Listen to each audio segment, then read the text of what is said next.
అందరికీ నమస్కారం. నేను ఇవాళ పొద్దున్నే నిద్ర లేవగానే ఒక వీడియో చూసుకుని నవ్వుకున్నాను. నేను నిన్న మోహన్ బాబు గారి ఫంక్షన్కి వెళ్ళేటప్పుడు లేట్ అయిందని కొంచెం హడావుడిగా వెళ్తున్నాను.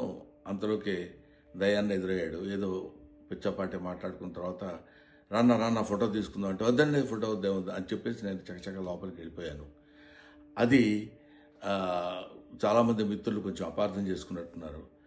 దయాకర్ గారితో నాకు 30 ఏళ్ల సంబంధం ఉంది. మంచి మిత్రులం.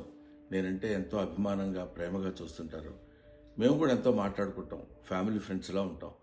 అటువంటిది సరదాగా ఆయనతో నాకున్న చనువుతోటి నేను ఉండండి అని చెప్పేసి చేయిలా తోసి వెళ్ళిపోతే దాన్ని నేను ఆయన ఏదో కావాలని తోసినట్టు ఏదో ఒక రకమైనటువంటి మిస్అండర్స్టాండ్ తోటి మిత్రులు, మీడియా మిత్రులు అలాగే దాన్ని అపార్థం చేసుకున్నారు. అలాంటిది కాదు. ఆ తర్వాత కూడా ఫంక్షన్లో నేను ఆయన చాలాసేపు మాట్లాడుకున్నాం. అంతకుముందు మాట్లాడుకున్నాం. ఫంక్షన్ అయిపోయిన తర్వాత కూడా మేము మాట్లాడుకున్నాం. కానీ ఇది పొద్దునే చూడగానే ఆయన నేను చూసుకుని నవ్వుకున్నాం కూడా. ఇది చూడడానికి మిత్రమా ఇట్లాగా అనుకున్నారు అన్న ఇట్లాదే దీన్ని మిస్అండర్స్టాండ్ చేసుకున్నారని ఆయన అంటే నేను కూడా ఎంతో అయ్యో ఇదేంటి ఇలా జరిగిందని ఆయన్ని ఎక్కడ అపార్థం చేసుకుంటారో అని అలాంటిది కాదు అని చెప్పడానికి క్లారిటీ ఇవ్వడానికి మాత్రం మీ అందరికీ ఫోన్ చేసి చెప్తున్నాను.